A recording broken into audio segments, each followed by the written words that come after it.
द्विवेदी इन दिनों सांप की दुश्मनी को लेकर सुर्खियों में है। विकास को 40 दिन में 7 बार सांप काट चुका है। विकास का दावा है कि 2 बार और सांप उसे अपना शिकार बनाएगा और 9वीं बार काटने पर उसकी मौत निश्चित है। अभी 7वीं बार सांप के काटने से विकास की हालत नाजुक बताई जा रही है। एक निजी अस्पताल में उसका इलाज भी चल रहा है। आईसीयू में भर्ती विकास का इलाज कर रहे डॉक्टर्स ने उसकी हालत चिंताजनक बताई है। विकास के साथ लगातार घट रही सांप काटने की घटनाओं से घर वाले हैरान भी हैं और परेशान भी। घर वालों का दावा है कि सांप से बचने के लिए कुछ दिन पहले इस शख्स ने अपनी मौसी के घर का रुख किया था। अपनी मौसी के घर वो चला गया था, लेकिन सांप ने उसको वहां भी शिकार बना लिया। फिर चाचा के घर गया, वहां भी इस हनूनी से बच नहीं पाया। दावा है कि तीसरी बार काटने के बाद सांप विकास के सपने में आया था। उसने कहा था कि मैं तुझे 9 बार काटूंगा, लेकिन 8वीं बार तक तू बच जाएगा और 9वीं बार तुझे कोई भी शक्ति बचा नहीं पाएगी। विकास का दावा है कि हर बार सांप के काटने से पहले उसे खतरे का आभास हो जाता है। अब परिजनों ने यूपी सरकार से मदद की गुहार लगाई। ये बड़ा अजीबोगरीब मामला अपने आप में है जो सामने आया है, जिसमें एक शख्स है और उस शख्स को 40 दिनों में 7 बार सांप काट चुका है। इस शख्स का ये कहना है कि सांप उसके सपने में आया था और कहा था कि अगर 8 बार मेरे काटने से तू बच जाएगा, लेकिन जब मैं 9वीं बार काटूंगा तो कोई भी शक्ति बचा नहीं पाएगी। हालांकि घर वालों का यह कहना है कि उन्होंने सांप से बचाने के लिए विकास को कई बार अलग अलग जगह पर रखा। कभी मौसी के घर भेजा, कभी चाचा के घर भेजा, लेकिन वहां पर भी उसके साथ सांप काटने की घटनाएं हुई हैं।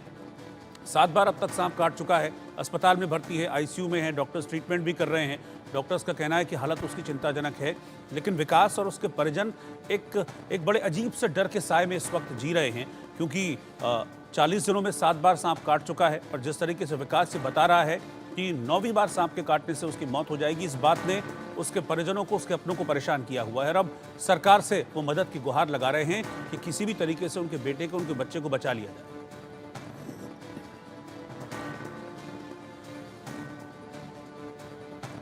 ये घटना जो है 6 बार इसको तो पहले सर्प काट चुका है। अब ये 7वीं बार जो है फिर काटा है इसको, और ये दिखाई नहीं देता है किसी को। और ये 7वीं बार जब काटा है तो सब लोग 4 लोग इसको बराबर बैठे हुए थे कुर्सी डाले कि इसको देखना है, लेकिन इसने पहले ही बता दिया था कि मेरी बाईं आँख फड़क रही है। जैसे इसकी बाईं आँख फड़कती है तो इसको जो है दिक्कत होने लगती भतीजे को। फिर इसके बाद हम लोग सब बैठे थे, भतीजा सो रहा था कम्बल ओढ़े, तो थोड़ी ही देर बाद एकदम चिल्लाया है कि चच्चू हमारे सर्प काट लिया है। जो हमने देखा कि उसके हाथ में सर्प के निशान बने थे, तो हम इसको अस्पताल लेके आ रहे हैं। इसके बाद फिर ये सांप हर बार कहता है भतीजा हमारा कि हमको 9 बार काटेगा, 9 बार काटेंगे तो कोई भी त्रांतिक, कोई भी मौलाना, कोई भी आ जाए हमको बचा नहीं पाएगा, हम इसको अपने साथ लेके जाएंगे। सांप को इस बार 7वीं बार काट के आया है, करीब 9 बजे के आसपास आया है। काटने के बाद फिर हॉस्पिटल में भर्ती हुआ, उसका ट्रीटमेंट शुरू हुआ, ट्रीटमेंट स्टार्ट है। स्थिति अभी ठीक नहीं है उसकी। बच्चे ने क्या बताया इससे पहले जब एडमिट हुआ था, क्या बताया था आपको? इस बार तो मेरी कोई बातें नहीं हो पाई। अगली बार जो बताया था कि मेरे आता है, समझो अपना काट लेता है, हमने कहा देखा, तो उसने कहा इस बार तो मुझे दिखाई नहीं पड़ा। इस बार तो मेरी कोई बातें नहीं हो पाई उससे। उस तरीके से ट्रीटमेंट ही स्टार्ट हुआ। स्थिति क्या है बच्चे की समय? बच्चे की स्थिति नाजुक है। कब तक कितनी बार काटा होगा और कितनी बार? ये 7वीं बार काट के आया है, और जब तक 24 से 48 घंटे नहीं पार हो जाते हैं तब तक स्थिति के बारे में हम लोग कुछ नहीं बता सकते।